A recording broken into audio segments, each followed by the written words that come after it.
নজর রাখবো হাওড়া শিবপুরের দিকে। হাওড়া শিবপুরে গুলি, শিবপুরের আবাসনে এক মহিলাকে লক্ষ্য করে গুলি। আশঙ্কাজনক অবস্থায় কলকাতার হাসপাতালে ভর্তি করা হয়েছে সেই মহিলাকে। দেবাশিস প্রতিনিধি আমাদের সঙ্গে রয়েছেন। দেবাশিস, ঠিক কি ঘটনা এবং সেই মহিলা এখন কেমন আছেন? দেখো, আশঙ্কাজনক অবস্থায় মহিলা কলকাতার বেসরকারি নার্সিংহোমে ভর্তি রয়েছে। তার চিকিৎসা চলছে। তার অবস্থা কিন্তু যথেষ্ট আশঙ্কাজনক। মূলত শিবপুরের আইডিয়াল গ্র্যান্ড নামে এক বড় অভিজাত আবাসন, সেই আবাসনের একটি ফ্ল্যাটে কিন্তু থাকতেন পুনম যাদব বলে এই মহিলা, যার তার বাপের বাড়ি রয়েছে হচ্ছে বেলিরিয়া চড়ে। আজকে হঠাৎ করে সেই ঘর থেকে আওয়াজ আসে এবং তারা আশেপাশে লোকেরা যখন ছুটে যায় তখন গিয়ে দেখে রক্তাক্ত অবস্থায় পুনম যাদব সে কিন্তু লুকিয়ে রয়েছে একেবারে ঘরের মেঝেতে। এখনো পর্যন্ত কি কারণে গুলি বা কে বা কারা গুলি করলো তা নিয়ে কিন্তু পরিষ্কার নয়। পরিবারের লোকদের জিজ্ঞাসাবাদ চালাচ্ছে পুলিশের তরফ থেকে। যেটা মনে করা হচ্ছে এখনো পর্যন্ত যে সেলফ শুট, অর্থাৎ নিজেকেই গুলি করতে পারে পুনম যাদব, সেরকমই কিন্তু তথ্য উঠে আসছে।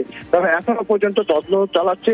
সবচেয়ে বড় বিষয় হচ্ছে এই একটা আবাসন যেখানে কিন্তু রাজ্যের মন্ত্রী অর্থাৎ গায়ক বাবুল সুপ্রিয় তিনিও কিন্তু সেখানেই থাকেন। ফলে এইসব এলাকায় কিভাবে এই বন্দুক ঢুকলো, সেটা কি লাইসেন্স প্রাপ্ত বন্দুক, তাও কিন্তু খতিয়ে দেখা হচ্ছে। এলাকা পুরো ঘিরে রেখেছে পুলিশ।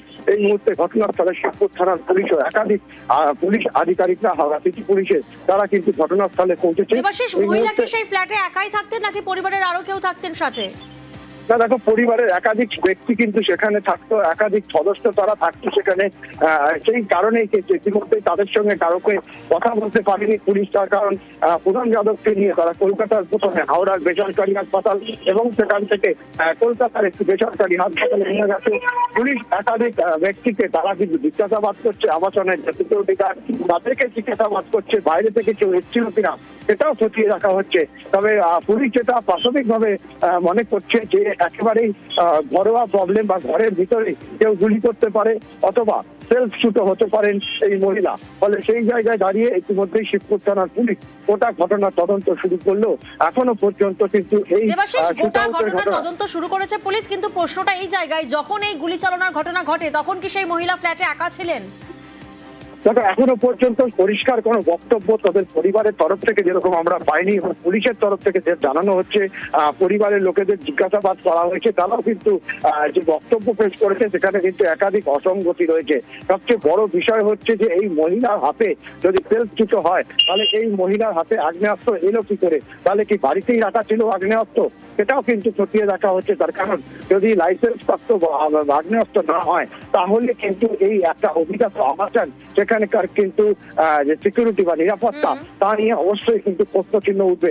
ইতিমধ্যে শিবপুর থানার পুলিশ গোটা ঘটনার তদন্ত শুরু করেছে।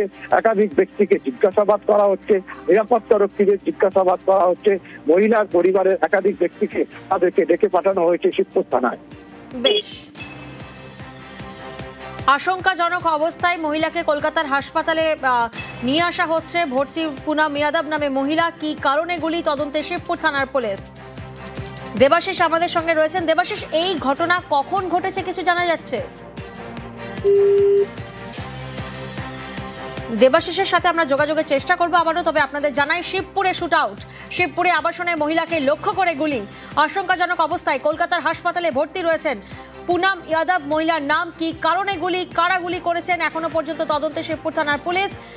পুরো বিষয়টি নিয়ে একাধিক প্রশ্ন সামনে আসছে যে সময় এই ঘটনা ঘটে মহিলা কি ফ্ল্যাটে একা ছিলেন নাকি পরিবারের আরো লোকজন ছিলেন? আগ্নেয়াস্ত্র তিনি কোথা থেকে পেয়েছেন? যদি এটি সেলফ শুটের ঘটনা হয়ে থাকে তো একাধিক প্রশ্ন সামনে আসছে, বিভিন্ন প্রশ্নের উত্তর খুঁজছে পুলিশ।